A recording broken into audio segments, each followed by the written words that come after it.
Let's talk about Imran Khan, the former cricket star turned prime minister at the center of a political storm in Pakistan. He was kicked out of office last year, is now facing more than 100 legal cases, and was briefly arrested in May. It led to huge protests and violence. Khan says he's the victim of a conspiracy to force him out of politics for good. What is happening right now is not because of me. People in Pakistan are really divided over Imran Khan. His supporters see him as the only hope for a country. Imran has physically become a prophet of change, while his opponents accuse him of spreading lies and fueling a toxic style of politics. This became a two-way fight of rhetoric of like good versus evil. So who is Imran Khan? Why is he so divisive? And why is politics in Pakistan in such chaos right now?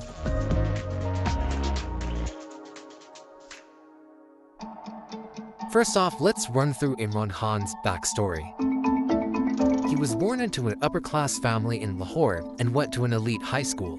He studied at Oxford University in England, but it was his cricketing career that made him into a superstar.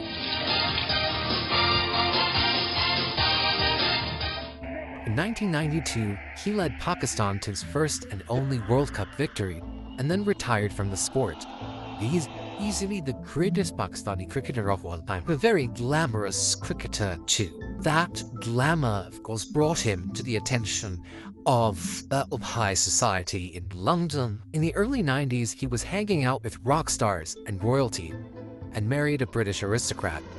But he was also getting into charity work and raised money to open a cancer hospital in Lahore in memory of his late mother. Here's a cricketer, a public icon, trying to provide free cancer care in a country where this was not accessible for most people. And that then translated into a conversation he had about the role of corruption, improving governance, and then his entry into politics. In 1996, Imran Khan launched his own political party, Pakistan Tehreek-e-Insaf, which means Movement for Justice. He styled himself as an outsider on an anti-corruption mission, but his political career didn't really take off until 2011. That's when he held 2 rallies in Lahore and Karachi. Tens of thousands of people showed up. He was promising to bring a new kind of politics to Pakistan. And 7 years later, that message helped him get elected as Prime Minister. मैं आपके सामने advice करता हूँ कि इंशाल्लाह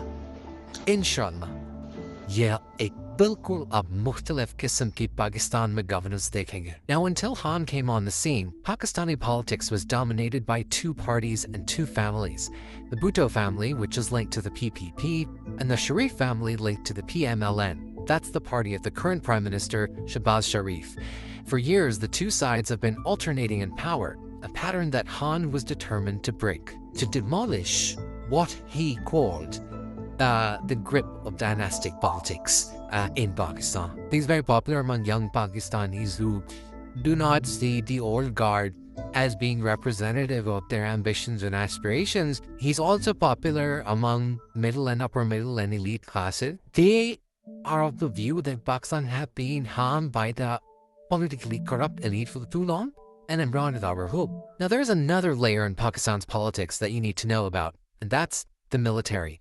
Since Pakistan's independence in 1947, there have been several military coups, and generals have ruled directly for 33 years in total.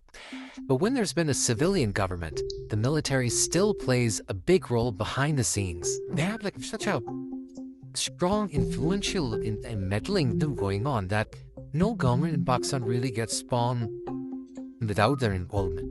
And it seems that was also the case for Imran Khan, that the military was pretty influential in his rise to power. This is something which is acknowledged by the military leadership of that time. People who subsequently came out after the retirement and acknowledged and confessed that yes, we have helped Imran win. And Khan actually sold himself as a candidate who could work with the military. They were seen as being on the same page. The constant struggle and tension between civil and military establishments in Pakistan was something that people expected would end with Khan coming into power. But it didn't.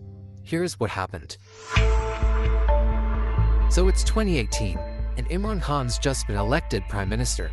It was actually a pretty contentious election, and his political opponents accused him of fraud. But Khan was popular, and for a lot of people, it felt like a fresh start. Remember, his big thing was tackling corruption, something he said was at the root of most of Pakistan's problems. So he went on a massive anti-corruption drive. Many politicians and government officials were arrested. Khan's supporters approved, but his critics said it was one-sided and that he was only targeting his political opponents, though Khan denies that. Another criticism was that Khan's approach created a kind of vindictive, divisive political atmosphere. And he may compromise a bad word. You were all in with Khan or you were anti-Khan for whatever reason.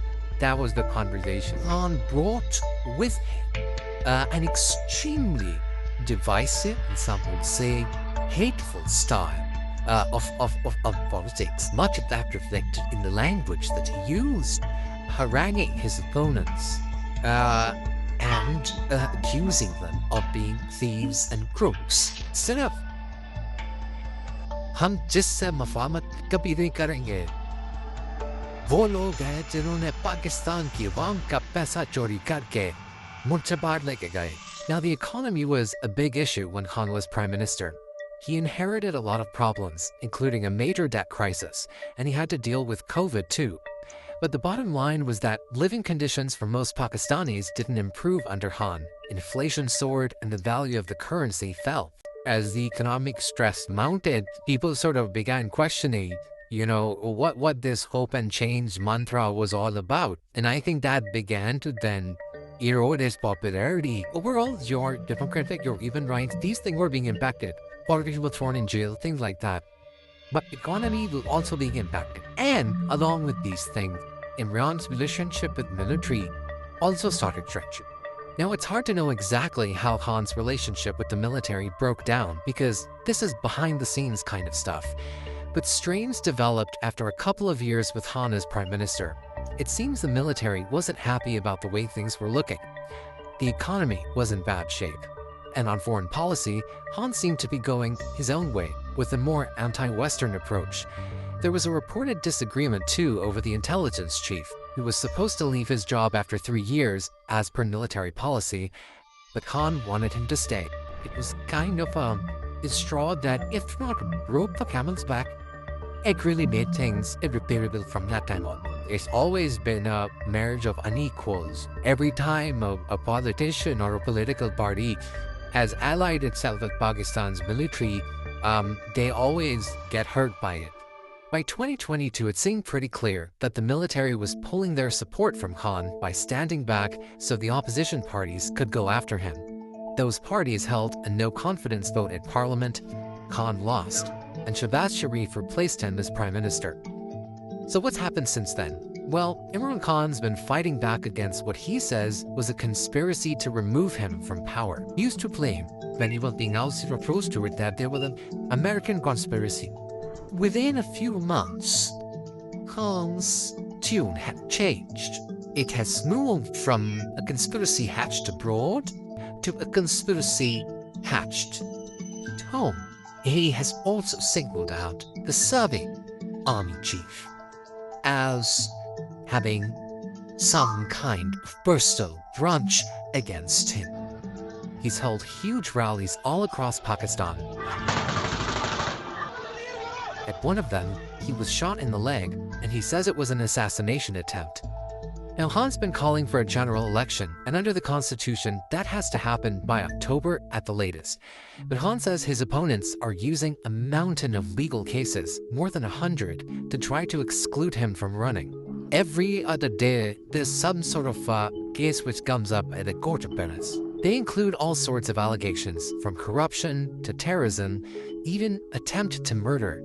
The military establishment get too scared for elections because they're scared I will win. So because of that, they're doing everything to make sure that I get out of the race. Being convicted on any one of these would lead to his disqualification, which is, I think, what they are trying for. It all got pretty dramatic in May, when Khan was arrested in connection with one of the cases. Anger against the arrest of Imran Khan has turned into violent confrontation.